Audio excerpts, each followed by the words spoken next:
উৰহৰ কামোৰ মই খাই পাইছোঁ, মই ভাগ্যৱান। মোৰ লগতে যোনে খাই পাইছে উৰহৰ কামোৰ তেওঁলোকো ভাগ্যৱান। আজিকালি প্ৰজন্মই উৰহ কি বস্তু যদি সোধে তেওঁলোকে নাজানে। উৰহ বিলুপ্তৰ পথত। উৰহ আমাৰ ঘৰত ক'ৰ পৰা আহিল, আমাৰ গাঁৱত ক'ৰ পৰা উৰহ আহিল? 1995ত বৰদেউতা বৰমা, বৰদেউতা ডাঙৰ ল'ৰা দীপক আৰু পেহী দুজনীয়ে আমি ৰাঙাপাৰা হলত ফিল্ম চাব গৈছোঁ। তেতিয়া কাহিনীটো অসমীয়া ফিল্ম এখন হিৰিছে, আমি চাই আছোঁ। এতিয়া হলৰ নিচিনা তেতিয়া হল নহয়। তেতিয়া হলত চকী আছিলে আৰু এতিয়া হলবোৰৰ চকীবোৰ বৰ VIP চকী, তেতিয়া ইমান VIP নাছিল। আৰু যেতিয়া ফিল্ম চাই আছিলোঁ, ফিল্মখন চাই থকা সময়ত আপোনাৰ মোৰ ভৰি কৰঙণ দুটা পি কৈ মানে সজুৱাব ধৰিছে, কামুৰিব ধৰিছে। মই ভাবিছোঁ মহে কামুৰিছে, কিন্তু উৰহৰ লগত তেতিয়াও চিনাকি হোৱা নাই। তাৰপিছত ঘৰত আহিলোঁ, ঘৰত মানে মই বৰ্তাৰ ঘৰত আহিলোঁ।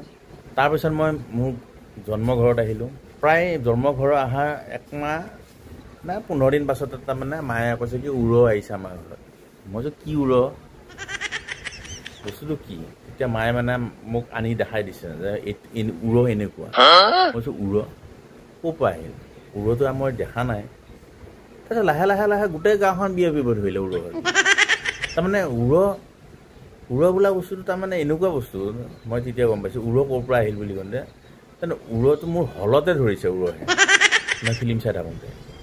আৰু এনেকুৱা এটা বস্তু উৰহ, তাৰমানে লগত লাগি আহি কিনে ঘৰত সোমাই, ঘৰৰ পৰা লেপ তুচক মানে গাৰু য'ত যেনেকৈ পাৰে, চোফা টোফা য'তে উৰহ সিঁচৰিত হয়। তাৰপিছত যদি আপোনাৰ ঘৰত বা কোনোবা আহিছে বা মোৰ ঘৰত সেইখিনি সময়ত কোন আহিছিলে বহিছিলে, বিচনাতে হওক চোফাতে হওক বহিছিলে, তেওঁলোকৰ লগত লাগি গ'ল। সেনেকৈ উৰহৰ গোটেই গাঁওখন উৰহে।